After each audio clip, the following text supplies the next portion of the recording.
Thanks for listening to this archive of Teaching American History's special webinar for May 13th, 2020. This was the second in our American Heroes webinar series, and today's program focused on Ulysses S. Grant and Robert Gould Shaw, American war heroes of the Civil War. Thanks again for listening. Hi, I'm Jeff Sickinga, Executive Director of the Ashbrook Center. So glad you're with us today for the next in our American Heroes webinar series. Today we're going to be talking about American war heroes, a great topic with a lively and wonderful scholar, Dr. Dan Monroe.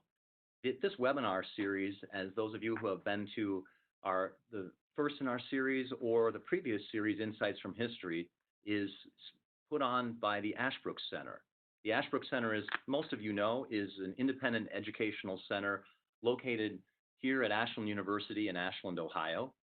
We run programs, of course, here on campus, but then we run programs across the country for students, for teachers, and for citizens. And I want to give a special welcome, as always, to the teachers who are joining us through our Teaching American History program. It's a project of the Ashbrook Center that provides programs and resources for teachers across the country to help empower them to educate their students in the principles and history of this country. So we want to welcome all of you, and a special welcome, as always, to the teachers who are joining us. This webinar series is really part of Ashbrook's mission, which is to strengthen constitutional self-government by educating our fellow Americans, whether those are students or teachers or citizens, in the history and principles of our country and in the habits necessary for self-government. And that last part for us is important. One of the habits of self-government, as we know from our founders, is the ability to think and think for yourself. And that's really the kind of thing we want to do with our series today in this webinar. You know, we don't think at Ashbrook of education as just information, and we don't think of it certainly as indoctrination, but rather we think of it as discovery, discovering the truth. I've said this before, but it's really the foundation of our programs. We believe, going way back to Aristotle, that all human beings desire to know, but then we add, but they don't want to be told. They want to discover it for themselves. That's the Ashbrook way of teaching and learning. That's an old way that goes way back, but it's a way that we are helping to keep alive and strengthen in America's classrooms with students and teachers, and now in a webinar series here with you all today. So thank you for joining us, for being part of this conversation. It's our desire to bring the past alive for us today. Ask the past questions. Look for answers to the past. And, you know, that allows us, in talking with the past, to gain some historical perspective, really, on our current situation. You know, we hear a lot of talk about heroes today in this difficult, challenging times that America faces. So we thought it'd be a great opportunity to go back and look at some heroes from the past, from lots of walks of life, and today from American war heroes, to see what really does make an American hero. So get some historical perspective, and also, I think, to renew our own understanding of America and of American principles. And I think we see those vividly on display today in Ulysses Grant and Robert Gould Shaw. So again, thank you for being here with us. We really get a chance to see the character of, in the character of American heroes, something of the principles of America themselves. The idea that people, ordinary people, people without impressive last names or long family lineage, but ordinary Americans can rise to do extraordinary things. We want to explore that today and see the idea that people really can govern themselves and can rise to unexpected levels. I think we will see that in the characters that we'll talk about today. Just want to let you know that this series is made possible by a challenge grant from a very generous donor who has challenged us to help support this series by raising money. And this donor will match any contribution and support that folks make dollar for dollar. So if you haven't given already and you feel moved to do that, please consider making that commitment of support, because whatever dollar you contribute will be doubled by our very generous donor, which makes possible this series and other series like this, reaching out to teachers, students, and citizens across the country. So thank you for your support. We really do appreciate it. We have a wonderful conversation today with Dr. Dan Monroe. To introduce our guest scholar, we've asked Teresa Sylvester. Teresa has a Bachelor of Arts in Secondary Education from Idaho State University. In 2008, she was a James Madison Fellow from Idaho. James Madison Foundation awards only one of those scholarships per state per year. It's a very prestigious award. Teresa received that. She graduated from our Master of Arts in American History and Government in December 2013. So Teresa is an Ashbrook teacher through and through. In fact, she's been teaching for 27 years, currently at Buell High School. And I asked Teresa before we came on, where's Buell? She said, west of Twin Falls. And I didn't ask the second question was, where's Twin Falls? But turns out it's a wonderful town in the southern part of Idaho where she has been teaching now, teaching dual credit, American government, U.S. history, and history through film classes. She's been married for 40 years, has 4 children and 7 grandchildren. And we were talking again before, and I asked her, what sort of historic sites do you like to see in Idaho? And she said, oh, anything connected to the Oregon Trail or to Lewis and Clark and their travels across the area of Idaho. So she is a lover of history and a teacher of history through and through. We're delighted to have her. Teresa, thank you for being with us and for agreeing to introduce our scholar today. Thank you, Professor Sikinga. It's really an honor to be here, and I appreciate the opportunity to introduce Professor Monroe, who I had the opportunity to take several classes from while I was at Ashland, and they are among my favorites. So to introduce Professor Monroe, he's an associate professor of history and chair of the Department of History and Political Science at Millikan University. Monroe earned his doctorate at the University of Illinois at Urbana-Champaign. He specializes in American history and has taught seminars and given scholarly talks throughout the United States. He's the author of 3 books, The Republican Vision of John Tyler, which he wrote in 2003, and I have a signed copy of that. At Home with Illinois Governors, A Social History of the Illinois Executive Mansion, 2002, and Shapers of the Great Debate on the Civil War, a biographical dictionary, which he wrote in 2005 and co-authored with Dr. Bruce Tapp. He received the Heiligenstein Award for Teaching Excellence at Millikan University and was a fellow at the Virginia Historical Society and Lincoln Legal Papers. He's currently the president of the Illinois State Historical Society and is a member of the board of Abraham Lincoln Association. Professor Monroe also serves as the Illinois historian on the board of trustees of the Abraham Lincoln Presidential Library and Museum, and he's been a member of Millikan's History and Political Science Department since 2006. And I know he's been part of Ashland for many years as well, but that wasn't included. But I know since 2008 at least, right? Well, thank you very much, Teresa. Appreciate that. Dan, before we talk about Robert Gould Shaw and Ulysses Grant as war heroes, can we just take a step back a little bit? Most folks know something, or at least have heard of Grant and know something about him, and maybe have heard of Robert Gould Shaw.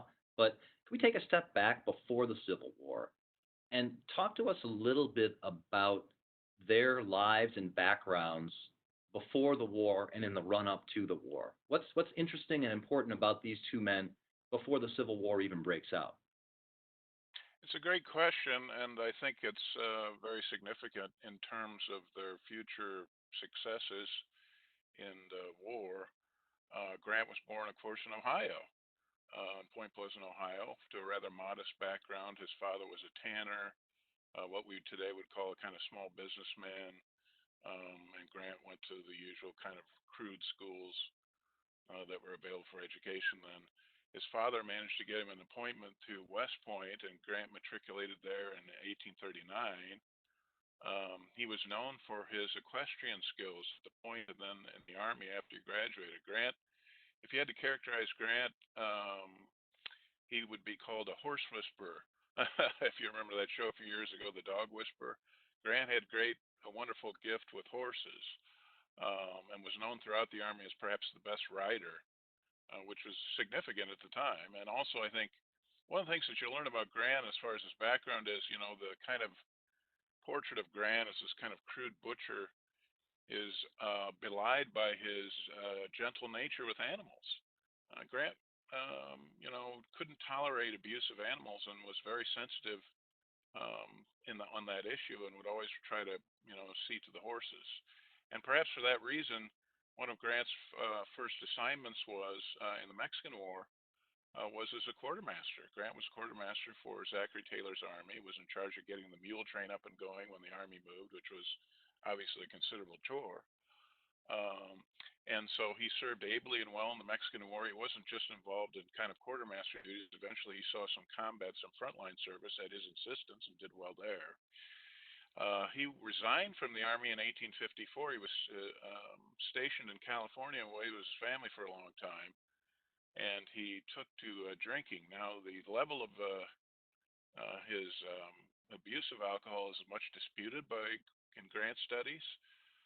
It always should be borne in mind that Grant was a rather slight man. He was 5'7", was his peak height, and he typically never weighed more than 150 pounds. So it's easy for a person to become tipsy when they're a slight of stature. So, in other words, Grant could have a glass of whiskey and be fairly inebriated. He didn't have to drink a whole lot. So, but at any rate, it kind of attached itself to him, this idea that he was something of a drinker. He spends the next 7 years in the St. Louis area and Galena, Illinois, working at very menial jobs after he left the Army. He returned to his wife. She was from the St. Louis area in 1854. Grant was reduced to selling firewood on the streets of St. Louis. And when the Civil War begins, he's in Galena, Illinois, working for his father at a tannery there. So he was reduced to the most meager of circumstances after he left the Army. And in some respects, Grant's kind of common touch that he had as a war leader may derive from that period, going through a kind of humbling experience and responding with resilience is a good thing, but it also, I think, gave Grant a kind of common touch. By contrast, Robert Gould Shaw came from the most elite background. His parents, Francis and Sarah Shaw, were immensely wealthy. I mean, Shaw's grandfather was a very prosperous merchant and trader in Boston. Shaw was born there in 1837. His father went into the family business and made so much money he retired at age 41, at which point the family moved to an estate that was near Brook Farm. And what that would suggest is, what you might expect, is his parents were devoted Unitarian reformers. They knew all of the abolitionists of the era personally. William Lloyd Garrison, they were close friends with. So as a boy, Shaw lived in a household where his parents had largely retired from the kind of workaday pursuits and were devoting themselves basically to the cause of abolition and other reform areas. They were kind of, universal reformers in many respects, and were very passionate about that. And then they had the wealth that enabled them to do that. Shaw went to elite schools. He was in a prep school for Fordham. The family moves from the Brook Farm area to Staten Island around 1841, 1840. And he goes to, he's in St. John's after the prep school at Fordham. He goes to St. John. Then at some point, they go on an extensive tour in Europe. Shaw spent 2 years at a school in Switzerland, and then another period of time in Hanover, Germany, at another school. And then back to the United States in 1856, where he spent 3 years at Harvard and never graduated, and then went to work for his uncle in one of the mercantile businesses that was associated with his family. It has to be said before the war that Shaw really never found his niche. He was something of a wanderer. He was not someone who particularly enjoyed school. It's clear that he didn't enjoy any kind of discipline. He never really found a calling. He liked a good time. He liked to go to the opera in Europe and then party with the cast afterwards. So when the war begins, Shaw, who had obviously been raised in an abolition family, Shaw was an anti-slavery of anti-slavery sentiments, but had not been bitten by the kind of reformist zeal that had been his parents' life work. In fact, I think it would be fair to say that Shaw was not inclined to devote his life to some kind of social cause, but he just hadn't really found a niche. And the army, I think, became Shaw's home. I think Shaw, in his brief time in the army, because of course he's killed in action, Shaw seemed to have found himself. And he serves first in the 7th New York. Then he becomes an officer in the 2nd Massachusetts, which is an infantry unit, and did very well as an officer before he gets, of course, his most famous command with the 54th Massachusetts. So that's a little background. I mean, one other thing I would say about Grant that I should mention is that Grant consciously mirrored his style of command on Zachary Taylor. Zachary Taylor, who was in charge of one of the armies in the Mexican War, was known for his informality as a general. He didn't wear a uniform with all the epaulets and medals and a big hat with a kind of a feather coming out of it or something like that. I mean, Taylor wore kind of an old duster and a big flop hat, like a farm. People often said, "Well, Zachary Taylor looks like a farmer." Well, he did that deliberately. In other words, he cultivated this kind of informality as a way to be, kind of an unpretentious style, as a way to suggest this is how a general for a republic should appear. Not like some European, monarchist all decked out. And Grant mirrored his style on Taylor too. So the Mexican War period was very important for Grant. Can we talk a little bit more about that run-up period before the Civil War? Because some of the readings that you had, especially his recollections from Grant, were it might surprise people that the Mexican War, so that's 1846 to 1848 or thereabouts, he serves, and as you say, he even asks for frontline assignment so he can see combat. But we have in his recollections, he apparently was a bitter opponent of the war and had very strong views about it. And that's one of the places where he talks about slavery. And so I'm wondering if you could say a little bit more about the Mexican War, how significant that is for the Civil War, and the question of abolition, both as you talked about with Gould and with Grant, their views on abolition and their views on the Mexican War. That's a great question. Grant's father was a Whig, and so Grant often said that when he left home, he was a person of Whig sensibilities. And the Mexican War, the Whig Party's critique of the Mexican War was that Polk had begun it in an effort to kind of, pursue territorial aggrandizement for nefarious purposes. And so, but the Whigs, because the war was popular with the American public, the Whigs were in this awful position of opposing the war, but with troops in the field. If you don't support appropriations for the war, you're viewed as kind of abandoning the troops, so to speak. So the Whigs were in this, awful straddle where, on the one hand, they made a principled case against the war, but on the other hand, when appropriations came up for military supplies for the war, they always voted yes. Grant and you're right about Grant and his memoirs, which, by the way, everyone should read. I mean, Grant's memoirs are fabulous. They're wonderful not only as history, but they're wonderful as a literary document. I mean, Grant was a very skilled writer. He wrote with great clarity and force. He was not someone who wrote in the kind of the 19th century way with a lot of flowery adjectives and, a Dickensian writer. Dickens could describe a room in 10 pages. It just goes on and on. So Grant's gift was this clarity and force of personality that comes through in his memoirs. And in his memoirs, he bitterly condemned the Mexican War. I mean, he regarded it as immoral and unjust. He saw or believed that Polk was pursuing this kind of nefarious course to add additional territory for the purposes of carving out slave states. So Grant was kind of generally anti-slavery, but he was never a passionate anti-slavery person. And it has to be acknowledged that Grant's wife and her family were slave owners. And at one point, while he was in St. Louis, Grant actually owned a slave and eventually manumitted the guy. But the point is, so in other words, Grant was not so passionately committed to this cause of anti-slavery. I mean, generally, I think Grant thought slavery was a bad thing, but he was not, at least before the war, it was not something that was a major issue on his radar. The same thing with Shaw in many respects. I mean, Shaw grows up. Imagine growing up in a family where your father and mother are wealthy and have abandoned any kind of pursuit of business dealings or otherwise, and they've totally devoted themselves to social causes, the chief of which is abolition. So Shaw grows up where he might come down to the drawing room and find William Lloyd Garrison in conversation with his mother and father, and his mother particularly was very, very passionately devoted to the abolition cause. Indeed, I think Shaw's best biographer, who is a guy named Russell Duncan.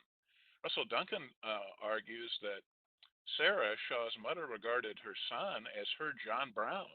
In other words, her martyr to the abolition cause. And Duncan argues that one of the reasons that Shaw took the command of this black regiment, the 54th, was because he knew it would please his mother. That he really would rather have stayed with the 2nd Massachusetts, where they'd fought in some major battles, Cedar Hill Mountain and Antietam, and so they kind of bonded. And he kind of wanted to stay with his buddies. You get a certain army unit, you're there for a long time, you kind of want to stay with your chums. But he gave it up because, in part, because he wanted to make his parents happy. But the larger point is that about Shaw's upbringing that you mentioned, Jeff, is that Shaw was not a person passionately committed to reformed. He was anti-slavery, of anti-slavery sentiments.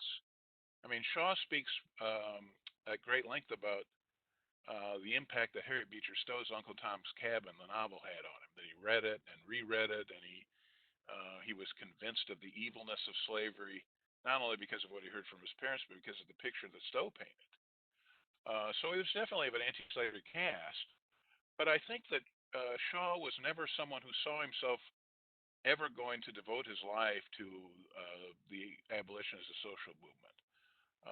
And I think I don't want to get into his head too much because it's fraught with peril.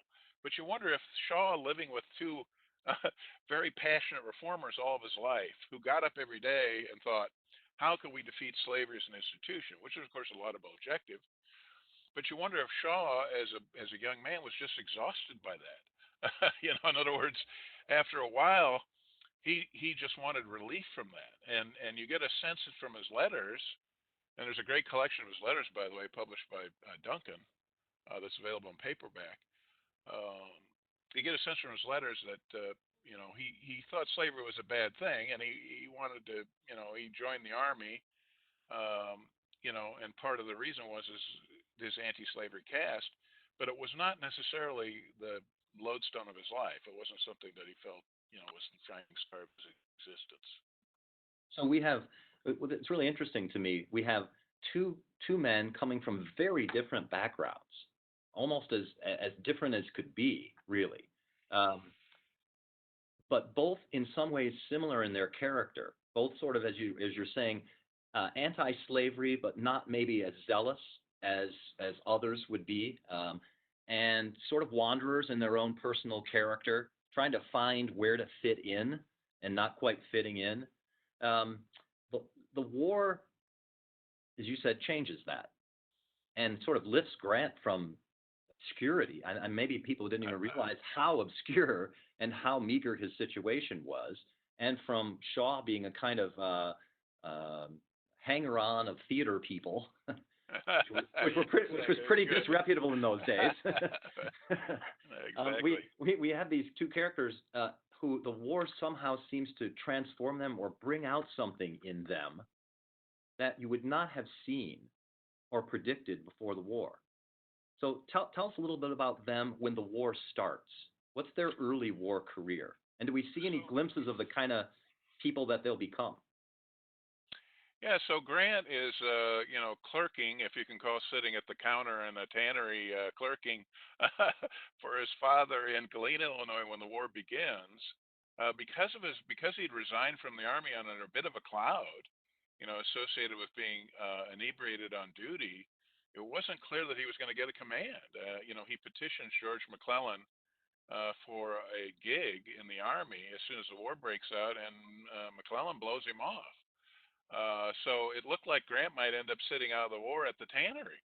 But thankfully and luckily for Grant, and thankfully for the country, because of course I think Grant is the great hero of the Civil War. Not to downgrade Lincoln at all. Of course, Lincoln's a great hero of the Civil War as well, but Grant's the author of victory. So thank God he got into the Army. But he largely owes his entree into the Army to Elihu Washburn, who was the Republican congressman from his district, who lobbied Governor Richard Yates to give him a command. And finally, Yates gave him the 21st Illinois. It was one of these volunteer infantry regiments that was raised in part in east central Illinois, where I'm sitting right now, and was known for, until Grant got there, was known for being a little bit out of control. In other words, they had discipline issues. And Grant comes in and kind of cracks the whip and gets the regiment in gear, and then marches them down to Cairo and Missouri area. And soon after that, the Army promotes him to be brigadier general. So Grant starts as a colonel of a regiment, and eventually the Army, I think in part because it recognized that he was not, he did have some gifts, promotes him to be a brigadier general. And Grant almost immediately was known for his zealousness as an officer, his aggressiveness. Where other officers were not aggressive, as you know, when Lincoln was plagued at the beginning of the war by officers that, in his words, had the slows, wouldn't do anything, with McClellan being kind of the chief example of that. But Grant was an action guy. As soon as Grant got any kind of significant troops under his command, he starts to move south, and is reasonably successful almost immediately. Shaw, the same thing. Shaw volunteers as soon as the war begins. He's an enlisted man for the 7th New York, which was one of the first units. In fact, it may be the first unit to get to Washington, D.C. after the secession movement, or after the firing on Fort Sumter. Washington, D.C. was largely kind of unprotected at first, and the Lincoln administration was clamoring for assistance, and the 7th New York went rushing down there, and kind of, garrisoned, protected the capital.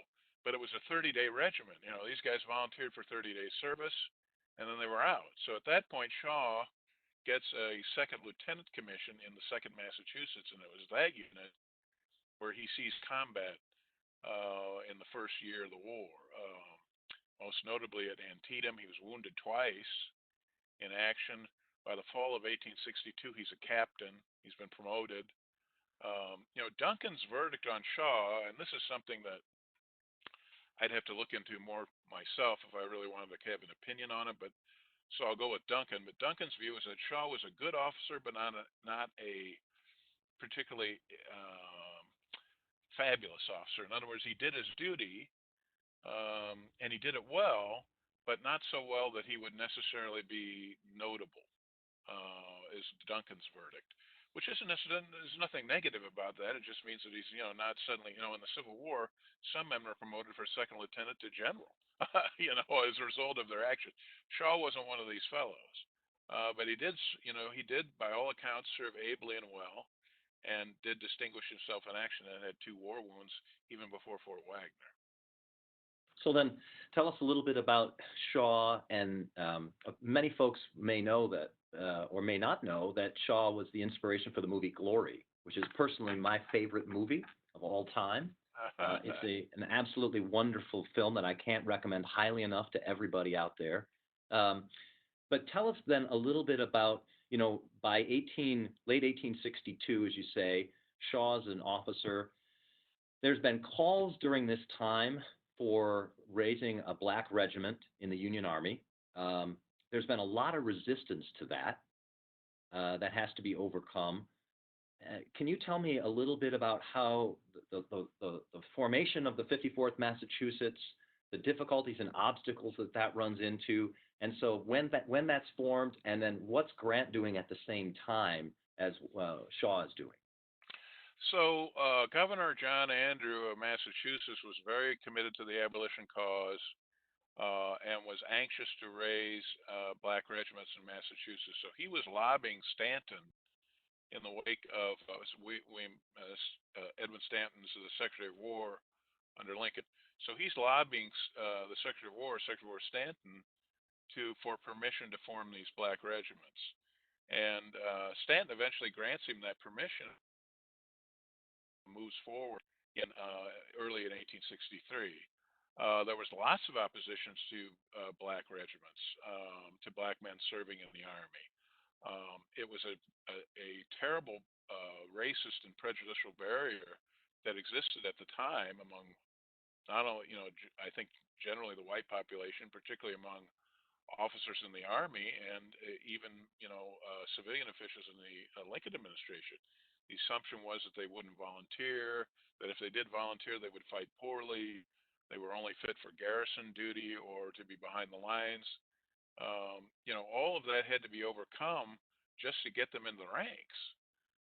But Andrews, I think to his credit, and others like Shaw's parents, Francis and Sarah, believed, and of course Frederick Douglass is making this argument too, believed that that black men should be allowed to serve in the Army, and they would fight, and they would fight well.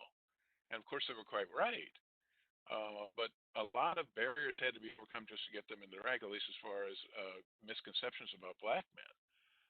So Andrews manages to get permission to form the regiment. They send out recruiters, and then Andrews too, wanted to approach Shaw to take the colonelcy, in other words, take command of the regiment. But he does it in a very, I think, clever way, in part because I think they recognize that Shaw was not necessarily this passionate reformer like his parents. So what Andrews does to get Shaw to agree is he writes a letter saying, I'm offering you this command. It'll be the 54th Massachusetts. It'll be the first black regiment raised in the state. And he gives it to Francis, Shaw's father, and tells Francis to deliver it. In other words, why don't you go to the Army and give this letter to your son? I really want him to take this command. So he does that. Francis takes the train. The Army, he's with the Army of the Potomac. The 2nd Massachusetts is camped, near Lee's Army, but they're kind of on bivouac. This is in early 1863, and Francis delivers the letter and says, "Gee, of course," he said, "it's up to you, son. You make up your own mind." But of course, the very fact that he delivered this letter to him personally suggests that he obviously, wanted him to take the command. But it's interesting to note that Shaw said no at first. He wanted to really. I didn't know that. Yeah. I think a lot of people don't know that. I mean, Shaw didn't want to do it.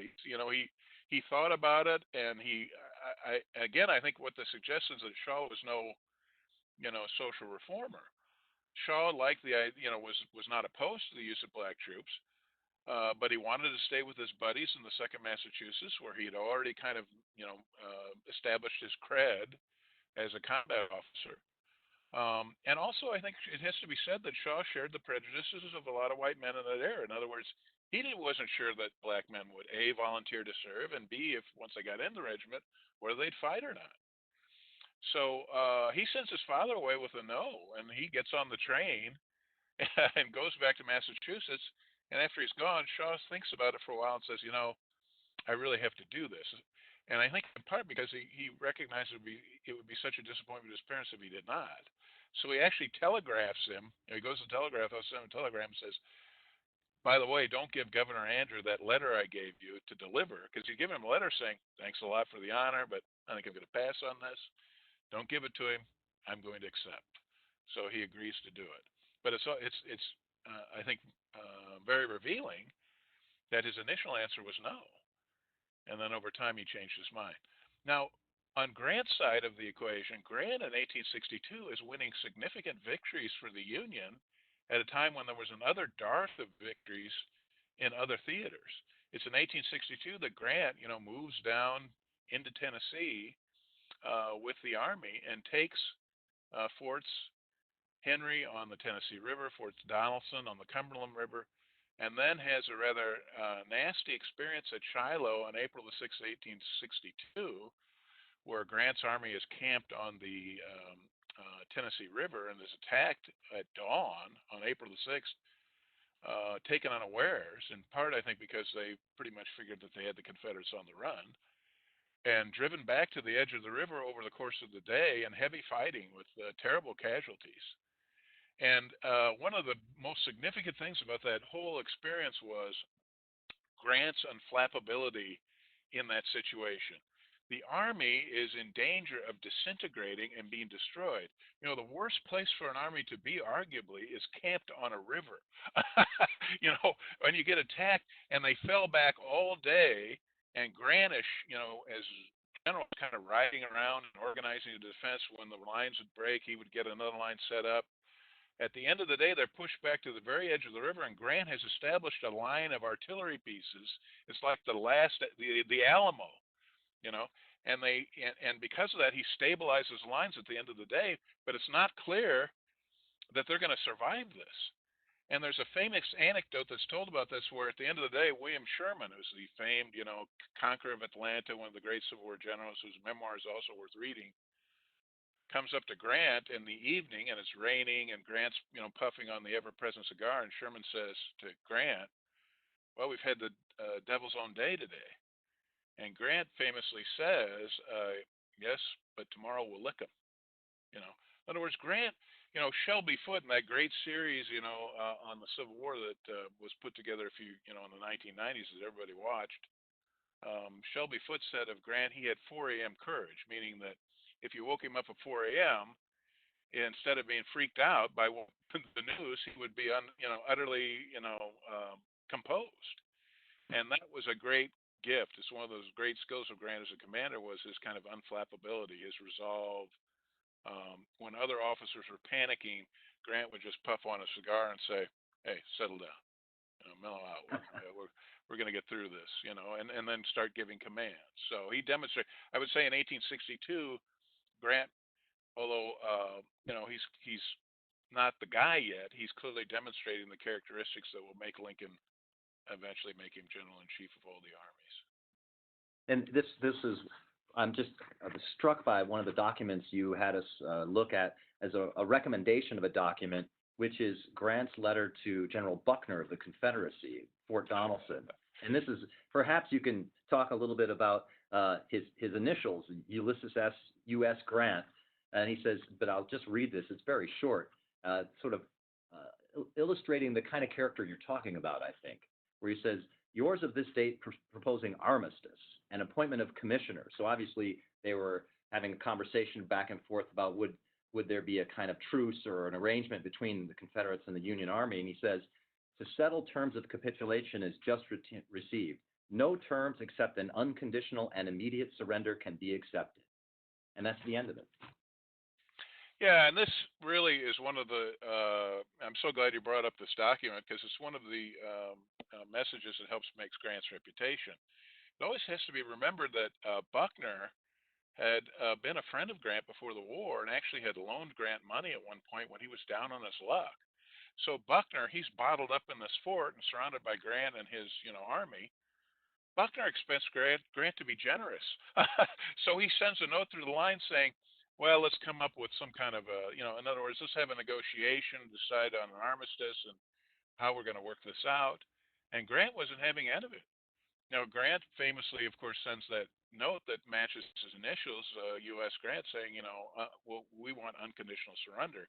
And the Northern press, now remember, this time in April of 62, there wasn't a whole lot of good news for the Union, right? McClellan is still dilly-dallying around. Finally advances in the east, and nothing on winter, but build the army.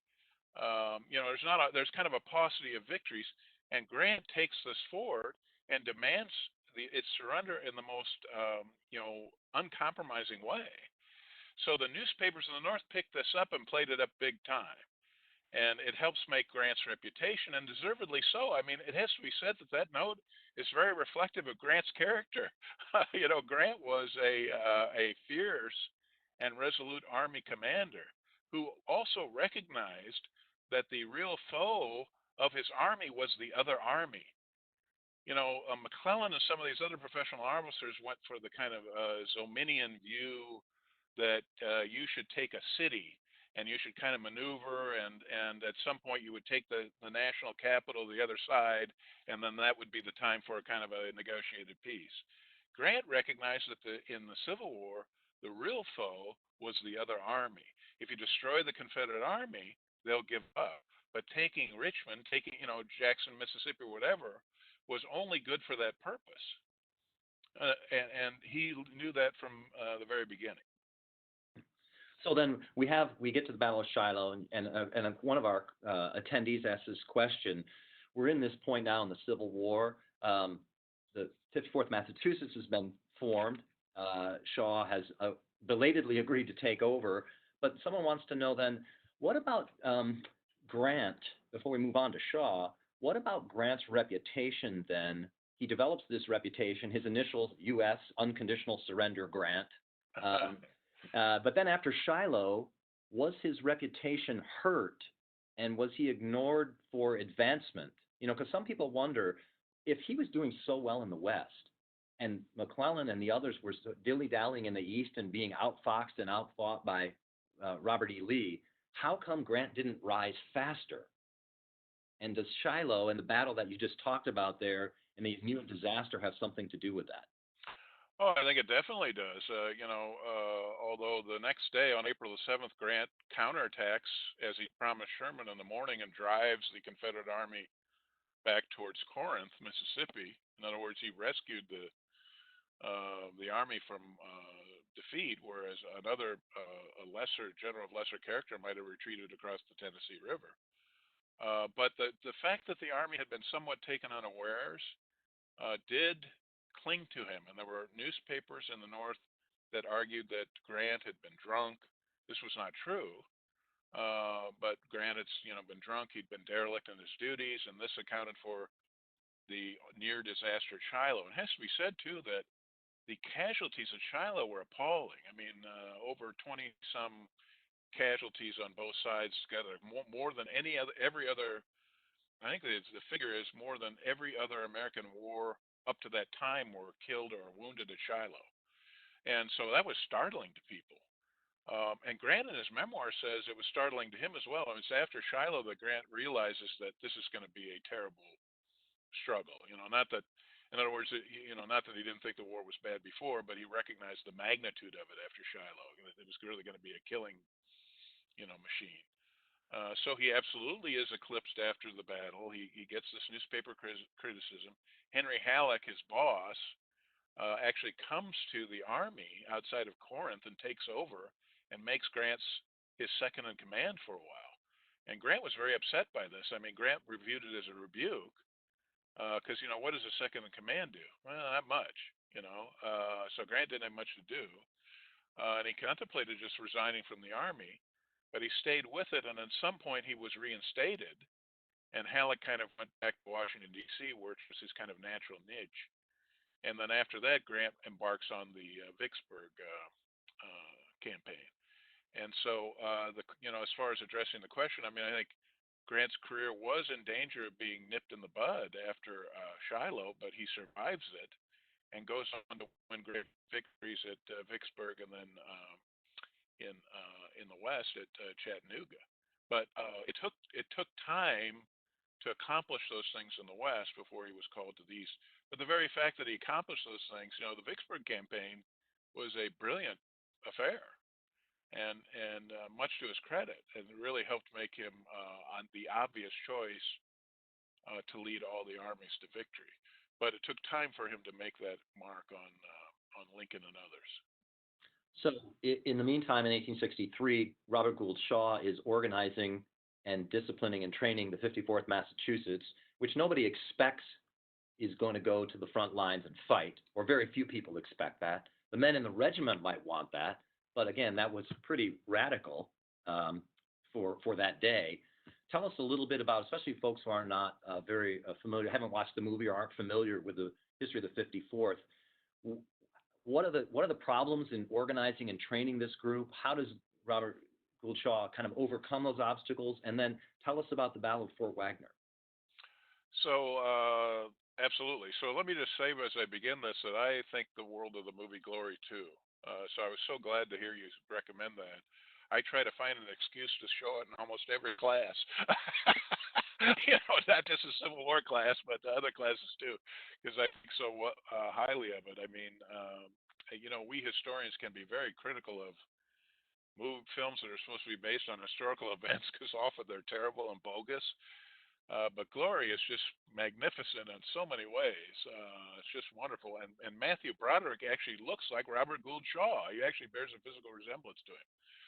So Shaw takes over the 54th. They recruit not only in Massachusetts but across the United States, recruiting agents, and they gather these black troops. And Shaw collects his officers, and Shaw was known as a very strict disciplinarian. I mean, he cracked the whip on that regiment because his belief was that any kind of indiscipline or lack of professionalism would be regarded as representative of some kind of characteristic of Black Americans. That this would be a sign that they shouldn't be in the army. They can't. They're no good as soldiers.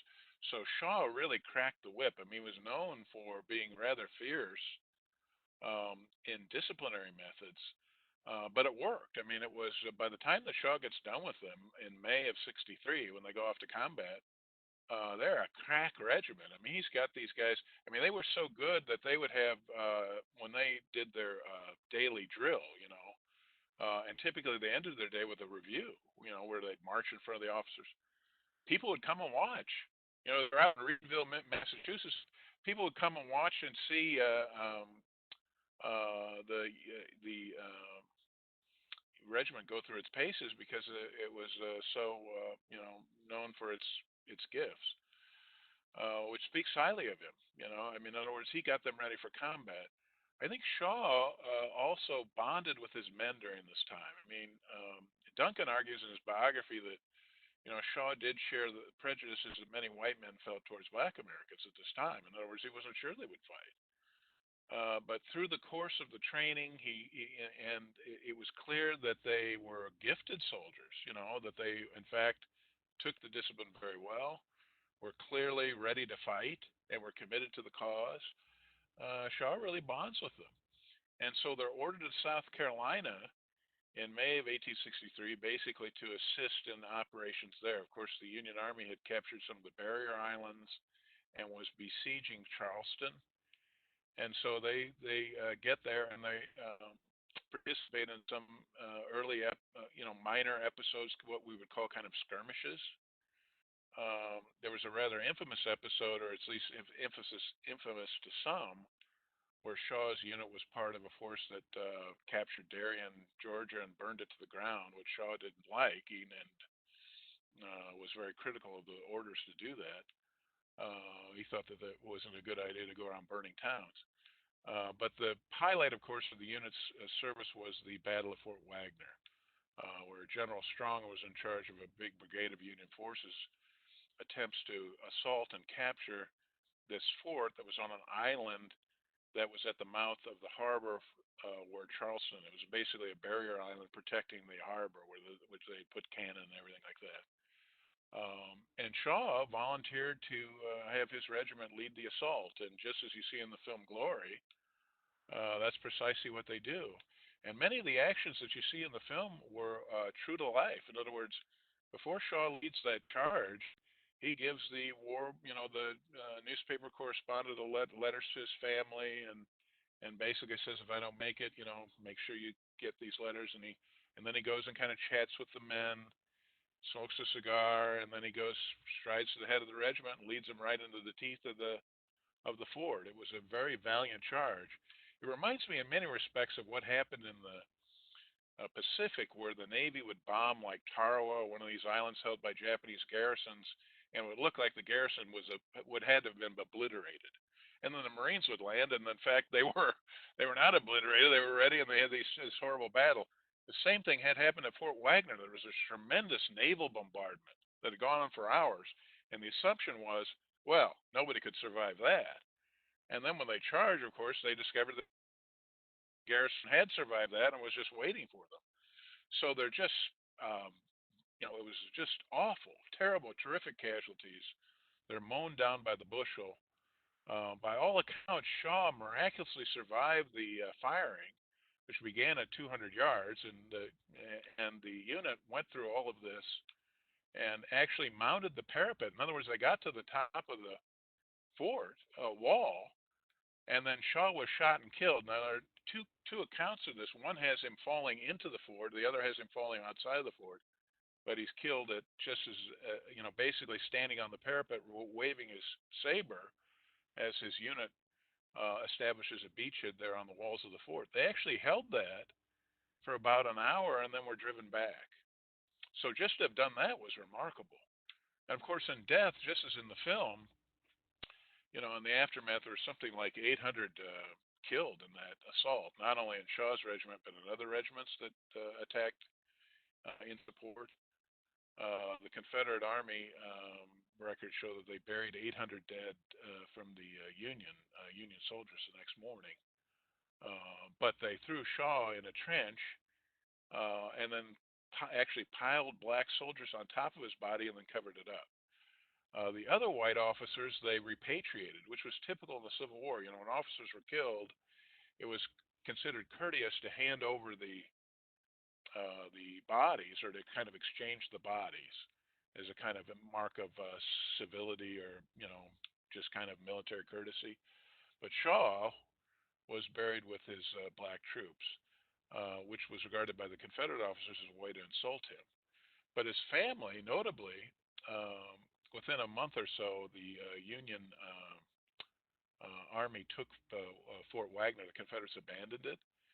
And so at that point, they could have recovered Shaw's body, but his family said, leave him with his soldiers. That's absolutely where he should be. This is the most appropriate resting place for him. So that's where Shaw remains to this day. Wow. Fitting tribute. Yeah, absolutely. Tell us a little bit about, when you look at these two men, they seem so different, but the more you're talking, it sounds like there's surprising overlaps, surprising qualities that they share. When you're looking at these two, what sort of qualities do you see as war heroes that they have in common? Well, I think in the case of Grant, Grant's great skill was his ability to write in a kind of a concise and direct way, his unflappable nature, the fact that he didn't get rattled, that he could give, commands in the heat of battle that were concise and were clear and understandable, and also were sound. Not only that they were well written and everyone knew what he wanted, but they were good, good commands. And his resoluteness.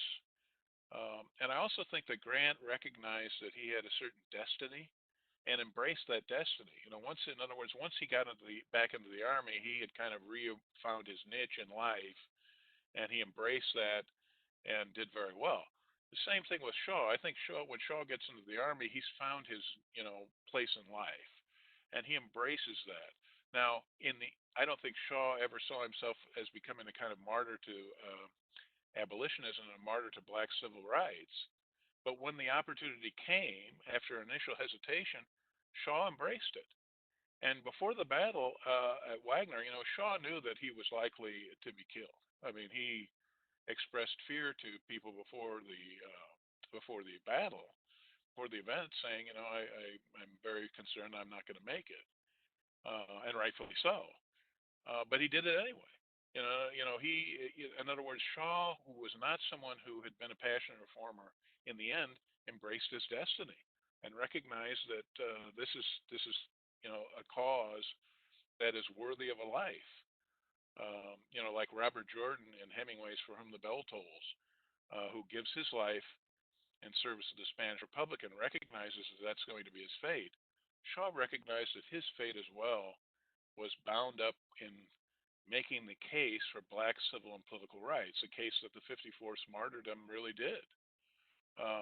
And he embraced that, even though he was 24 years old and had just been married. He had only been married a month. So it's a credit to both of them, I think, that they recognize their role in history and embrace that.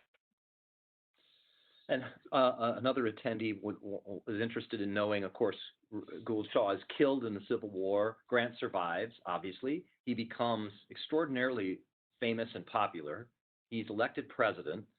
And one of the things that we hear about Grant, and you had some readings you gave us for Grant as president, which we don't always necessarily think of him.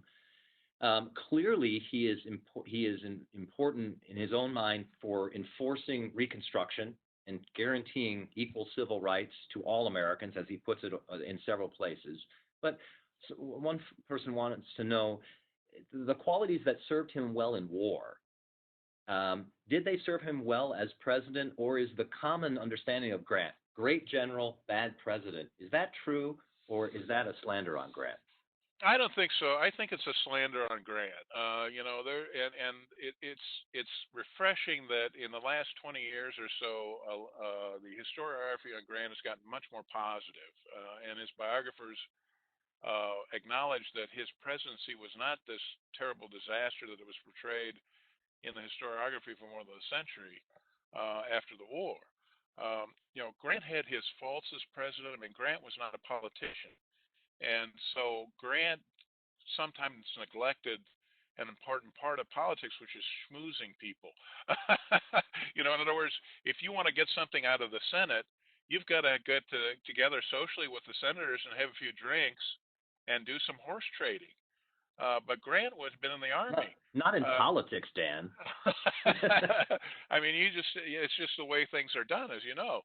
And in the Army, Grant gave concise commands and expected them to be executed. And I think when he first becomes president, I think there's a tendency on his part to do that without the requisite schmoozing. And so he has some troubles with that. And I also think that, like other presidents, I think of Richard Nixon comes immediately to mind. Grant remained loyal to people that he appointed longer than he should. In other words, when they demonstrated their incapacity, you got to fire them. You got to get rid of them. But if it's a friend of yours from the Army, well, it's hard to just pull the plug on them.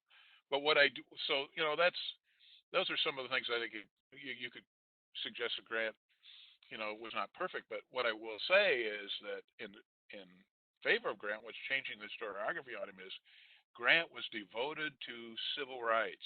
Grant was a strong president on supporting and protecting black civil and political rights, and should be given much more credit as a president for that reason. I mean, Grant lobbied for the passage of the Ku Klux Klan Act in 1871, and then empowered the Attorney General to prosecute members of the Klan who were committing terrorism throughout the South in this period, and supported the 15th Amendment, the Suffrage Amendment, and overall supported the cause of black civil and political rights very aggressively. And for that reason, I think Grant's reputation, the recognition of this in the last couple of decades, has resulted in a kind of reassessment of Grant as a president. And so I think the view of him is much more positive now. I think Frank Scaturo's book is a very little slim book. Is one of the first to acknowledge Grant's contribution to civil rights in the Reconstruction period. But other recent biographies, like by John Edwards Smith, do the same thing as well. And I think it's wonderful. It's great to see. I'm so happy. Well, thank you, Dan. This has been just tremendous. Really appreciate it. It's so interesting to see how two men from such different backgrounds, thrown into the kind of crucible of war, end up showing these amazing qualities that you wouldn't have seen before that, and that maybe they themselves didn't even know they had. But as you said, they sort of had a sense of their destiny and embraced that destiny and sort of showed that heroic character. So thank you so much for letting us just see a glimpse of them. Love these documents that you sent us to take a look at. So important, obviously, when we're studying history, to go back and understand them as they understood themselves. So good historians like you are doing. So appreciate you being with us very much. Thank you. Thank you very much. Thanks. I enjoyed it immensely. And I want to thank everybody for joining us today. This session has been recorded, and of course, we will be sending it to you for your to take a look at again, to listen to again, to watch again, to send on to your friends, to your children, to your grandchildren. Please get the word out as much as possible on our series, American Heroes, and in particular this webinar. If you have more information, would like more information about Ashbrook, our website, ashbrook.org, has all the information and resources of the Ashbrook Center, We also, for teachers, of course, have teachingamericanhistory.org or TAH.org for teachers and students, and for parents or grandparents who are helping to school kids at home now, as so many people are. That's a great resource. Again, it's TAH.org. Check that out. Next week, we have another in our American Heroes series. We're going to be talking about heroes of American business with Dr. Jennifer Keene. And we're going to be focusing on two heroes from the early 20th century in America, Henry Ford, of course, famous in the automobile business, and then Madam C.J. Walker, who might be less familiar and famous to folks, but was an African-American woman who became the first self-made female millionaire in the United States. And we're going to talk about their successes and sometimes their failures in business and what they learned and the heroic character that they showed. So please join us next week for Heroes of American Business with Dr. Jennifer Keene. As always, we offer these to get a little historical perspective on the issues that we confront today, to see what heroes really look like with their flaws, but also with their great qualities. I'm delighted to have Dr. Dan Monroe join us today to illuminate these American war heroes. So much could be said more about them, but this is just a taste and a really wonderful conversation. We get that historical perspective, and it helps renew our sense of American principles and the principles for which people like U.S. Grant and Robert Gould Shaw fought and in some cases gave their lives.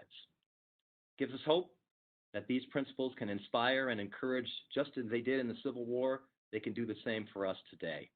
So as always, we wish you well, look for you next week, and of course, stay healthy, stay hopeful, and stay connected with Ashbrook.